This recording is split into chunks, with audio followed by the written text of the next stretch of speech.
monde et merci à tous pour participer à cette webinaire sur l'utilisation des antimicrobiens organisé par le Conseil national sur la santé et le bien-être des animaux d'élevage. Mon nom c'est Gabriela Guigou. Je suis la gestionnaire de l'initiative en santé porcine du Conseil canadien du porc. Le CCP est un membre du Conseil national sur la santé et le bien-être des animaux d'élevage et aujourd'hui, j'ai le plaisir d'introduire nos conférenciers. En premier, ce sera Madame Aline Dimitri, directrice exécutive de la santé animale pour le Canada à l'Agence canadienne d'inspection des aliments, qui fera une mise à jour sur le cadre pan-canadien sur la résistance aux antimicrobiens. Par la suite, ce sera le tour de Monsieur Steven Sternthal, directeur général du Centre des maladies infectieuses d'origine alimentaire, environnementale et zoonotique de l'Agence de la santé publique du Canada. Monsieur Sternthal nous présentera un rapport des activités des acteurs et progrès réalisés sur les recommandations faites par le Conseil en 2016 concernant l'intendance des antimicrobiens chez les animaux destinés à l'alimentation au Canada. Donc, avant de commencer, je vous demanderai de bien noter vos questions parce qu'on aura un peu de temps à la fin de chaque présentation pour répondre aux questions. Donc, Madame Dimitri, si vous êtes prête, allez-y. Merci beaucoup. Donc, bon après-midi tout le monde. Merci d'être ici avec nous cet après-midi pour parler de la résistance aux antimicrobiens, un dossier très chaud, tant au niveau international qu'au Canada. Ça me fait particulièrement plaisir de faire partie de la conversation aujourd'hui parce que le travail qui a été fait par le Conseil est, je pense, un travail très important qui s'inscrit très bien dans les efforts que nous faisons en tant que pays. Et donc, ça me fait plaisir de vous donner un peu d'informations sur ce qui se passe au niveau national et puis comment s'inscrit le travail qui a été fait par le Conseil dans ce cadre-là. Can I have the next slide, please?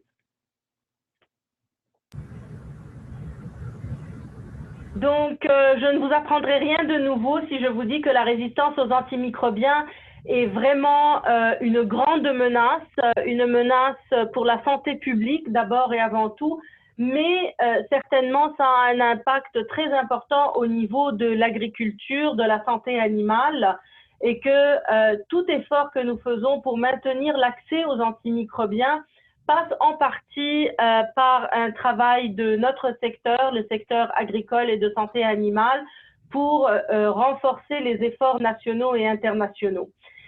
C'est important de se souvenir qu'une des problématiques fondamentales de la résistance aux antimicrobiens, c'est l'utilisation des médicaments et de savoir comment est-ce qu'on les utilise de façon judicieuse, parce que malheureusement, l'utilisation inappropriée qui en a été faite tant au niveau humain que potentiellement au niveau animal, ont aggravé le problème de la résistance aux antimicrobiens.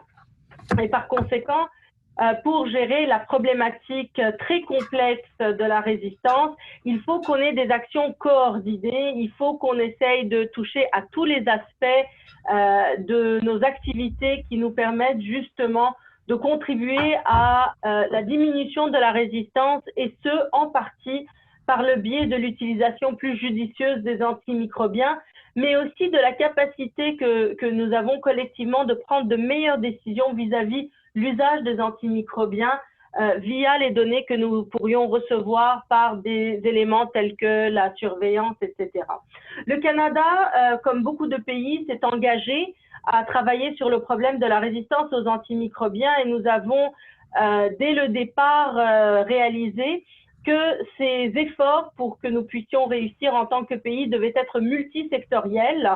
Et quand on parle multisectoriel, on ne parle pas de différents types d'animaux, par exemple, mais vraiment d'un aspect de une santé, c'est-à-dire autant du côté santé humaine que agriculture, santé animale, mais aussi du côté environnemental. If I could have the next slide, please.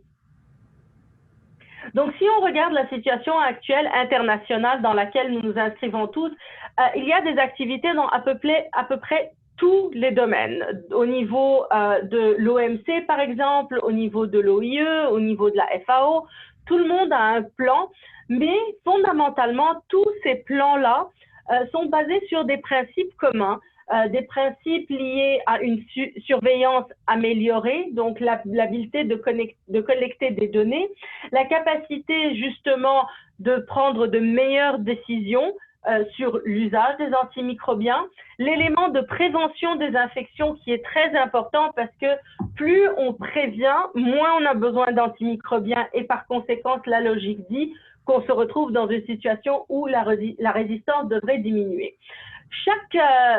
Chacun des grands forums, y compris les forums globaux, ont tous discuté de la question de la résistance aux antimicrobiens.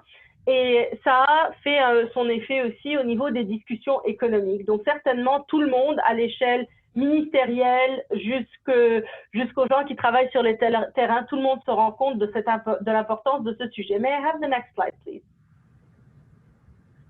Donc, au niveau du Canada, comme je vous ai dit, nous avons pris un certain nombre de mesures. On a passé certaines étapes et on a commencé en 2014 où on a publié un cadre d'action fédéral dans lequel on s'était un peu retourné sur nous-mêmes en tant que famille fédérale pour se dire qu'est-ce que nous pourrions faire pour améliorer la situation, quel genre d'action nous devons prendre.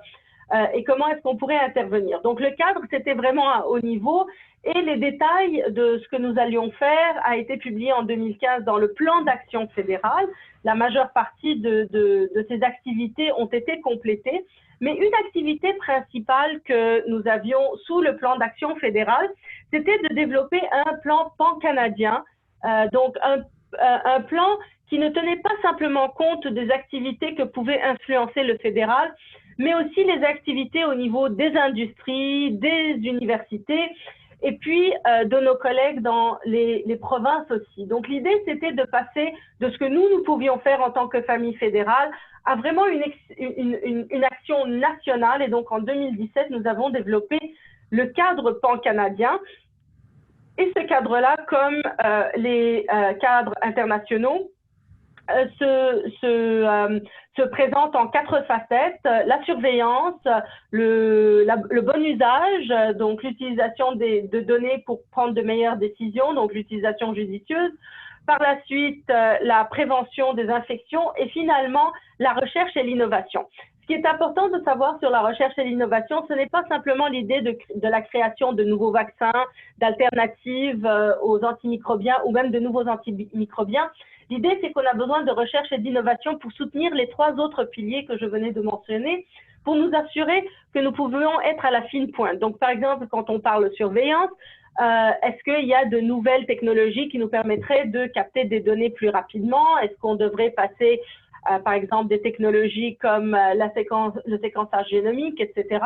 Quand on parle du bon usage, par exemple, souvent la question, c'est pour prendre une meilleure décision, il faut avoir une bonne compréhension de ce qui se passe sur le terrain au moment où la décision doit être prise. Donc, est-ce qu'il y a des outils qu'on peut tenir en main, qui pourront faire des tests et nous donner des résultats immédiats, ainsi de suite. Donc, vraiment, la recherche et l'innovation est un élément très vaste et qui certainement soutient les 3 autres piliers du cadre pan-canadien.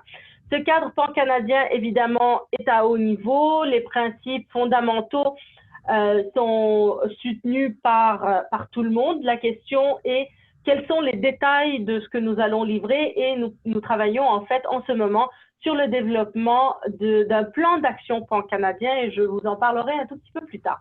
May I have the next slide, please? Alors, une des choses que je voulais renforcer avec cette diapositive-là, c'est que vraiment tout le monde à l'international travaille et que même notre travail canadien va devoir s'inscrire dans tous les efforts, que ce soit dans un esprit de collaboration, par exemple avec nos collègues aux États-Unis ou les collègues de l'Union européenne pour que nous puissions avoir une approche la plus solide possible, mais aussi au niveau de ce qui se fait dans les standardisations, que ce soit au niveau de l'OIE ou de l'OMC. Donc, simplement pour rappeler à tout le monde l'importance de l'échelle internationale. So, next slide, please. Alors de là, nous passons aux choses très sérieuses, c'est-à-dire l'élaboration du plan d'action pan-canadien. Nous avons un processus quand même assez robuste pour l'élaboration de ce plan d'action qui prend sa source dans le travail qui a été fait au niveau du développement du cadre comme tel. Nous avions fait énormément de consultations, de discussions, et de là, nous avons pu extraire durant la phase d'analyse beaucoup d'informations sur de quoi devrait avoir l'air un plan d'action, quel genre d'activité on peut faire, mais sachant que ça faisait quand même quelques mois que nous avions eu cette information, il était important pour nous de faire une autre série de mobilisations pour bien comprendre l'état actuel, comment est-ce que nous pourrions travailler ensemble les différents joueurs, donc autant comme je vous le disais tout à l'heure, l'industrie que l'espace universitaire, l'espace provincial, territorial, ainsi que le fédéral. Et donc, j'ai eu l'immense plaisir de mener beaucoup de discussions qui ont eu lieu avec le secteur agricole et de santé animale pour bien comprendre de façon bilatérale quelles étaient les possibilités pour le plan d'action, quel est le travail qui est aujourd'hui déjà en cours, chose qui est très importante car je vous dirais qu'une de mes plus grandes découvertes, et pourtant je suis très informée, c'était la quantité de travail qui se fait à travers tous les secteurs de santé animale. Ce n'est pas parce que nous avons mené des discussions bilatérales avec l'agriculture et la santé animale que nous sommes déconnectés de nos collègues de la santé publique. Nous travaillons de façon très, très proche. La raison étant que l'élaboration du cadre en tant que tel doit se faire avec une approche une santé en tête. Et donc, on ne peut pas complètement se séparer. Alors, nous avons, suite à la mobilisation qui a été faite dans les derniers mois, nous sommes passés à l'étape d'élaboration où nous nous basons sur le travail de groupes de travail qui avaient été établis sous le cadre. Donc, nous les avons ramenés pour la continuité et ils sont en train d'absorber toute l'information qui a été reçue. Ils sont en train d'avoir des rencontres de travail pour pouvoir justement élaborer une première ébauche de ce plan pan-canadien sur la résistance aux antimicrobiens. Notre but est de terminer cette version, de terminer une ébauche solide dans les prochaines courtes semaines pour passer à une mobilisation tertiaire, je vous dirais, avec des documents en main sur le plan d'action pan-canadien. Suite à ça, nous allons commencer à clore le document pour pouvoir passer à une étape d'approbation qui, pour nous, en ce moment, est pour la période de mai à septembre 2019. Mais les choses peuvent des fois changer. Alors, je vous dis, c'est notre plan actuel. Les choses pourraient changer, mais pas fondamentalement de ce fait. Est-ce que je pourrais avoir… could I have the next slide, please? Donc, quand on regarde le plan d'action pan-canadien et qu'on regarde un peu tout ce que nous avons vu dans les derniers mois, une chose est certaine, c'est qu'il y a des piliers ou des éléments en particulier qui ressortent. Nous avons toute une série d'activités qui seraient importantes à entreprendre au niveau des données. Donc, comment est-ce qu'on bâtit un centre national d'information? Comment est-ce qu'on agrandit PICRA? Donc, toutes ces questions ont été soulevées sous le cadre d'éléments de données. Et donc, dans le plan pan-canadien, nous espérons apporter des pistes de solutions à divers éléments. Peut-être pas à tous, parce que c'est de très, très grandes bouchées à prendre, mais certainement, comment est-ce qu'on commence à entreprendre, si vous voulez, le cheminement pour qu'on puisse atteindre certaines de ces résolutions. La sensibilisation a été un autre sujet très important pour pas seulement la sensibilisation des personnes qui travaillent dans le domaine, donc que ce soit des vétérinaires, des médecins, etc., mais aussi le public, le grand public. Comment est-ce qu'on sensibilise la population? Comment est-ce qu'on sensibilise le grand public à la compréhension des difficultés? Et donc, ça faisait partie de la sensibilisation. Une chose qui était aussi importante, c'est de s'assurer que on fasse de la sensibilisation, si vous voulez, à travers les différents groupes multisectoriels, soit de la santé animale vers la santé humaine et vice-versa. Donc, c'est encore une fois l'importance d'avoir une approche une santé dans l'espace de sensibilisation. L'intendance aux antimicrobiens, troisième gros élément qui est ressorti, qui continue à ressortir, comment est-ce qu'on élabore une vision commune, toujours très important, mais aussi une bonne compréhension des coûts et des avantages de diverses approches d'intendance aux antimicrobiens, élément important et sur lequel nous avons quand même passé un peu de temps pour examiner les pistes à entreprendre. Le dernier élément, c'était vraiment l'innovation. Donc, le plan d'action pan-canadien, un des éléments qui avait été soulevé, c'est comment est-ce qu'on va pouvoir permettre l'innovation, parce que c'est beau de dire qu'on veut le faire, mais comment est-ce qu'on s'assure qu'il y a des sous, qu'il y a une vision qu'on communique, et comment est-ce qu'on arrive à surmonter certains obstacles réglementaires. Donc, could I have the next slide, please? Cette diapositive est simplement pour vous donner une idée générale de toutes les consultations qui ont eu lieu de façon bilatérale et multilatérale dans les derniers mois au niveau du secteur agricole et de santé humaine, donc du secteur agroalimentaire, devrais-je dire. Ça a été vraiment d'est en ouest du pays. Nous avons eu beaucoup de discussions et vraiment plusieurs éléments qui ont été identifiés à travers ces consultations ont permis de valider ce que nous avions déjà vu dans des consultations précédentes ou dans des discussions que nous avions eues avec les différents intervenants. Et ça nous a permis d'identifier, comme j'ai dit, qu'il y a une activité qui pullule à travers le pays en ce qui concerne la résistance aux antimicrobiens et qu'enfin, il y a certaines pistes nouvelles qu'on pourrait explorer et ça a été amené aux discussions des groupes de travail qui sont responsables pour l'ébauche comme telle du plan d'action pan-canadien. May I have the next slide, please? Alors vraiment, quand on regarde la mobilisation qui s'est faite dans les derniers mois, nous avons eu une bonne distribution au niveau des discussions bilatérales avec des producteurs, des universitaires, les gouvernements, les secteurs aussi des produits pharmaceutiques que je n'ai pas encore mentionnés, mais nous avons eu des conversations avec eux parce qu'évidemment, ils jouent un rôle important. Le résultat final de toutes ces discussions, c'est que tout le monde veut participer dans un plan d'action. Tout le monde déjà fait beaucoup de choses. Alors, comment est-ce qu'on bâtit sur ce qui existe et qu'on ne réinvente pas des choses qui sont déjà existantes? L'accord qu'il faut avoir des mesures concrètes qui mènent vers une vision, ça a été très, très important. Et je vous dirais que nous avons eu d'autres sujets qui ont été soulevés.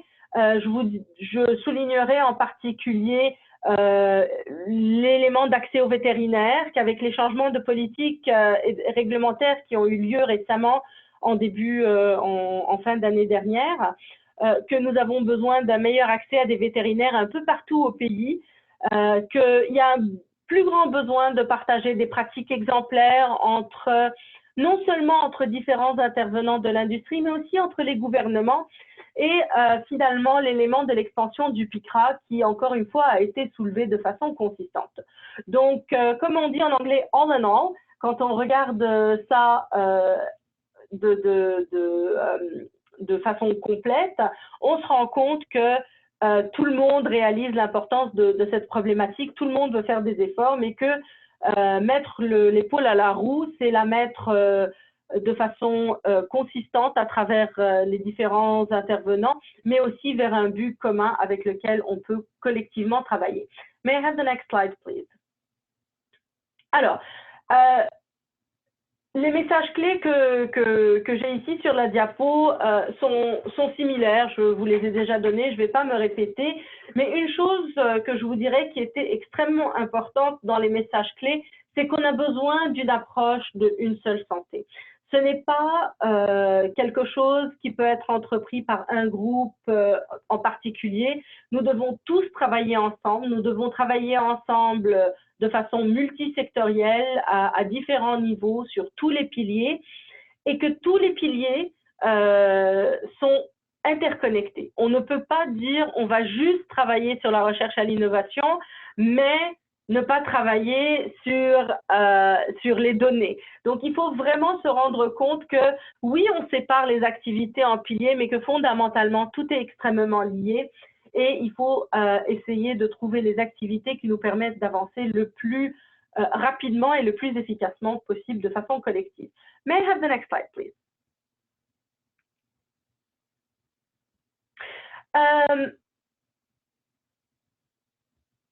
Là encore, je vous dirais que quand on parle d'une vision commune, ça revient toujours à cette vision santé humaine animale, donc une seule santé.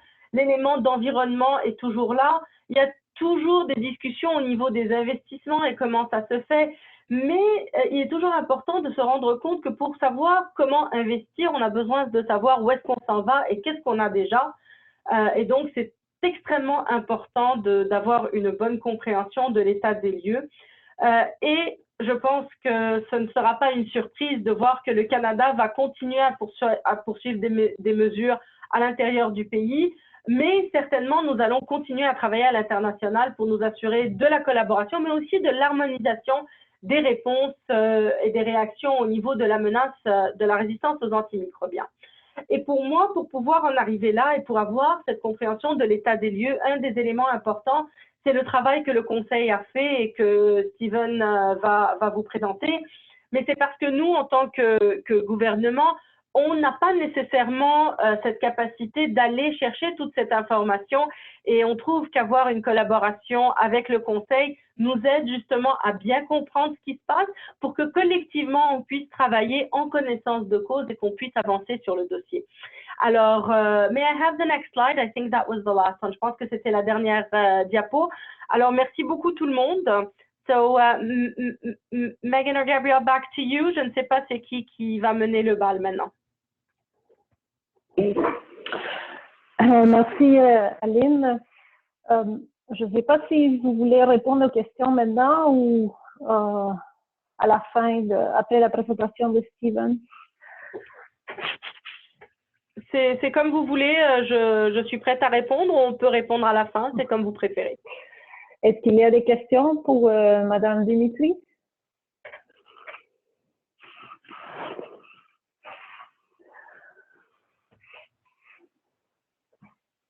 OK.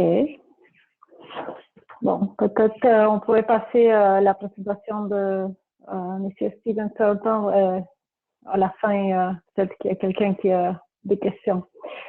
Steven, est-ce que tu es prêt? Oui, merci Gabriela. Est-ce que tu m'entends? Oui. Excellent. Merci, bonjour à tout le monde. Merci à Dr. Dimitri pour son présentation. Ça va beaucoup simplifier mon présentation. J'ai le plaisir de vous présenter un rapport qui vient d'être publié par le Conseil sur le sujet de l'intendance des antimicrobiens chez les animaux destinés à l'adaptation au Canada, à diviser des acteurs et réaliser à l'égard des recommandations. Prochaine diapo, next slide. En 2016, le Conseil a élaboré une quinzaine de recommandations sur ce sujet important après encore un travail ici au Conseil en collaboration avec le secteur. On voit en 2019 qu'il y a une recommandation qui a été complètement appliquée. C'est la quatrième recommandation qu'on a mis sur notre contexte du travail de Santé Canada qui a poursuivi des modifications de réglementaires proposées en vue d'établir des contraintes et du contrôle sur les antimicrobiens en vertu des dispositions législatives de l'importation pour usage personnel et ensuite l'importation des ingrédients pharmaceutiques actifs. Sujet très bien discuté avec l'industrie, avec tous les secteurs et on voit qu'il y a du progrès excellent sur cette recommandation. La prochaine, next one please. On voit aussi dans notre travail qu'il y a du progrès sensible à l'égard de notre 8 recommandations de notre 15 recommandations. On voit une position excellente et importante de l'industrie et du gouvernement, tout le secteur, dans le processus du plan d'action que Dr. Dimitri vient juste de parler. On voit certainement une vaste collaboration entre les acteurs différents dans ce secteur et ensuite avec les autres secteurs comme le secteur de l'être humain, santé humaine. On voit aussi qu'il y a plusieurs messages outils qui ont été créés pour des nombreux acteurs. Je vais donner plus tard des exemples pour vraiment aider dans ce domaine pour l'intention des vétérinaires, des producteurs et de l'industrie au contraire.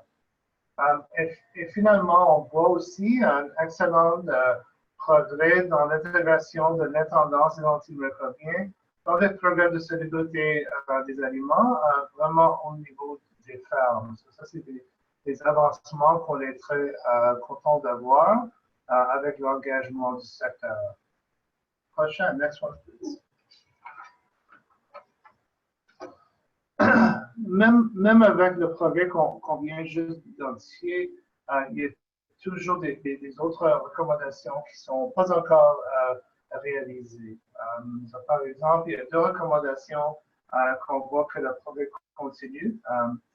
Certainement sur la question de surveillance et des données, on voit que on a beaucoup d'engagement, mais on n'est pas encore arrivé à la fin pour avoir un système compréhensible ici au Canada. Et deuxièmement aussi que même avec les progrès qu'on voit dans les questions de réglementation, on voit que toujours il y a des points de discussion, certainement dans un contexte international pour travailler. Prochaine, next one please.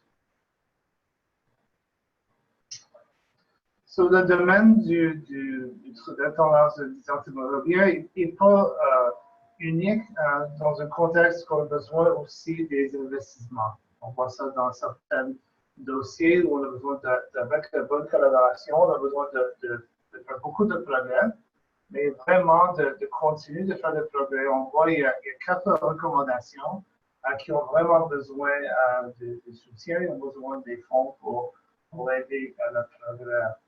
Par exemple, je viens juste de parler que le deuxième point, on n'a pas de système national exhaustif ou compréhensible pour la collecte des données, particulièrement sur l'utilisation des antimicrobiens à l'échelle nationale, provinciale et à l'échelle aussi des élevages et au niveau des vétérinaires qui travaillent dans le secteur.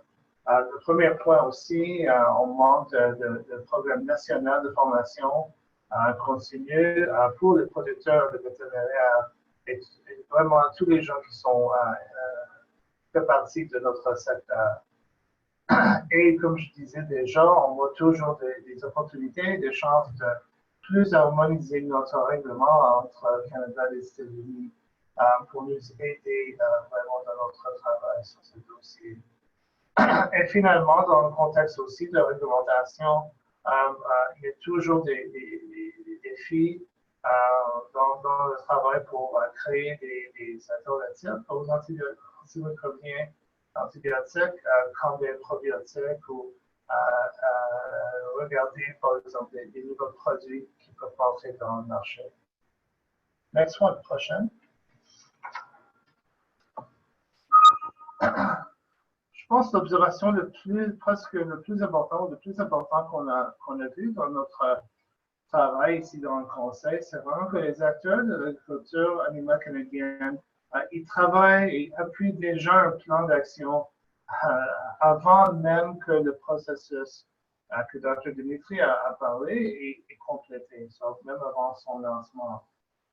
C'est très clair qu'on voit que notre examen des activités en cours, qu'on voit beaucoup de progrès et beaucoup d'engagement de tous les gens. On voit beaucoup des associations qui utilisent et qui intègrent vraiment des questions d'utilisation antimicrobienne dans leur travail jour à jour. On est très contents de voir, on dit ça, des bonnes pratiques. Et je vais vous donner juste des exemples dans les prochaines diapos. Next one, please. On commence avec Ontario. Il y a une initiative qui s'appelle l'Initiative de gouvernance des antimicrobiens chez les animaux d'élevage. Et dans ce contexte, les partenaires au niveau d'Ontario ont créé une initiative qui cherche à attaquer le problème de fond grâce à l'éducation la collaboration, la mobilisation de tous les intervenants de la chaîne de valeur et on voit les objectifs qui sont là sur le diapo. Mais ça, c'est vraiment un effort du secteur pour organiser mieux les questions de la tendance entre le microbiome. Prochaine, next one, please. Dans le contexte d'industrie, par exemple, je pense que beaucoup de gens sont déjà au courant, on voit que les producteurs de poulet du Canada continuent depuis 2014 de travailler sur les questions de l'indépendance des antimicrobiens. Depuis 2014, ils ont commencé avec éliminer l'utilisation préventive des antibiotiques de catégorie 1 et juste pour les gens. Ça, c'est les catégories des antibiotiques ou des antimicrobiens qui sont importants pour le traitement dans le contexte de santé humaine, pas aussi juste dans le contexte de santé animale. En 2018, ils ont continué, les producteurs, pour continuer à réduire l'utilisation et éliminer l'utilisation des médicaments qui sont partis du catégorie 2, la deuxième catégorie, et ils travaillent encore pour réduire l'utilisation des antibiotiques, et cette fois-ci dans le contexte de catégorie 3, ils ont une date de 2020 comme target pour finir le travail. On voit qu'il y a beaucoup d'actions, beaucoup de travail qui sont déjà en progrès avant vraiment qu'on finisse notre plan canadien. Next one, please, prochaine. Sur le progrès, pas juste pour les grandes provinces ou au niveau national, on voit aussi dans les petites provinces, dans l'île de Prince-Édouard, qu'il y a aussi des efforts ciblés sur les outils et la sensibilisation, la création des sites web. On voit plusieurs sites web qui sortent sur ces questions d'antimicrobiens et de l'indépendance. Et aussi, on voit aussi des créations des exemples d'augmenter les mesures de sensibilisation de ces sujets importants, par exemple sur les enfants, dans le contexte de la semaine de l'hospitalité à l'île de Prince-Édouard. Prochaine, next one, please. Et aussi, notre organisation professionnelle font partie de l'action, font partie du mouvement sur le sujet.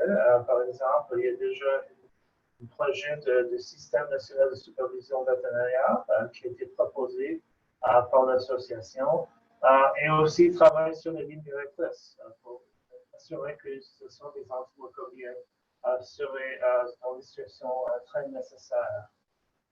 Et il y a plusieurs ateliers qu'on a déjà participé, on est déjà au courant sur un nombre de parties de solutions, comme la surveillance et ensuite l'utilisation des antimicrobiens aussi. Prochaine. Next one. Une des organisations qui était très active dans ce domaine depuis des années, ou depuis des dizaines d'années, c'est l'Institut canadien de la santé mentale. Depuis 2018, ils ont travaillé sur un logo sur l'étiquette de produits antimicrobiens, médical important, un médicament important, pour vraiment améliorer la sensibilisation sur les questions d'intolérance antimicrobienne. Et vraiment, on voit aussi que leur travail, c'est plus que 10 ans déjà. Ils partagent leurs données sur la vente des médicaments, des antibiotiques, à notre programme de surveillance ici à l'agence de PICRA, de CIFARS, puisqu'ils peuvent faire l'analyse nationale sur cette question très importante. Prochaine. OK, ça c'est le wrap-up. On est presque fini, la présentation. Et vraiment, ce qu'on va te laisser avec, c'est vraiment des exemples ou des focus qu'on peut prendre pour les prochaines mesures, pour harmoniser notre démarche nationale. C'est certain que notre travail dans le contexte pour élaborer le plan d'action canadien, le plan canadien, est très important. le contexte d'une seule santé est très important aussi pour nous autres, pour s'assurer que les bonnes liaisons sont en place entre les secteurs différents qui vont travailler à long terme sur cette défi. La collaboration et l'échange d'informations est très important. On voit pour informer les gens qui travaillent dans le domaine et aussi au niveau pratique qu'on trouve, par exemple, aujourd'hui dans notre rapport et je te présente aujourd'hui aussi. Prochaine, la dernière. So, ça, c'est aussi des autres exemples où on a besoin de continuer à travailler. Mais à la fin de journée, vraiment, on voit d'excellentes collaborations, d'engagement et de mouvement vers la vision que notre ministre vient de parler, d'une façon aussi où on utilise la vision d'une seule santé pour regarder notre avenir dans ce domaine, sur ce sujet très important. Et juste la prochaine, la dernière.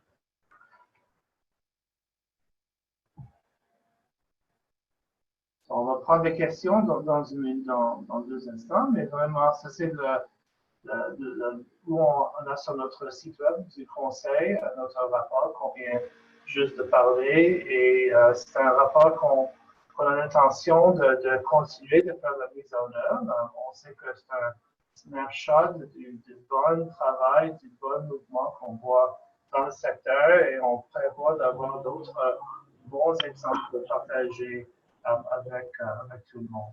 Je te remercie et je retourne la parole à Gabriela.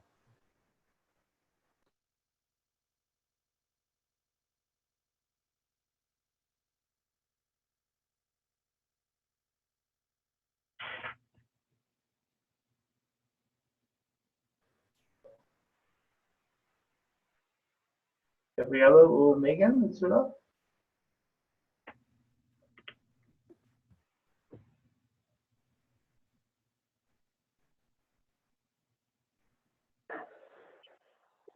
Est-ce que tu m'entends, Steven, maintenant? Oui, merci. Oui, je suis désolée. Merci de ta présentation. S'il y a quelqu'un qui a une question, je vous rappelle de rétablir le son de votre téléphone. Vous pouvez aussi envoyer la question par le chat. Je voulais mentionner aussi que le webinaire complet sera disponible sur la page web du conseil sous peu. Est-ce qu'il y a des questions pour Aline ou Steven?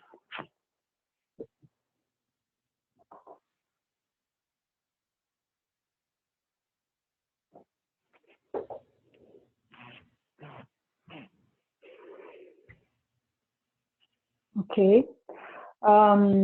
Donc, s'il n'y a pas de questions en ce moment, au nom du Conseil national sur la santé et le bien-être des animaux de l'élevage, je vous remercie beaucoup de votre participation. Je vous souhaite une bonne journée et merci. Au revoir. Merci beaucoup. Bon après-midi. Bye. Merci beaucoup. À la prochaine.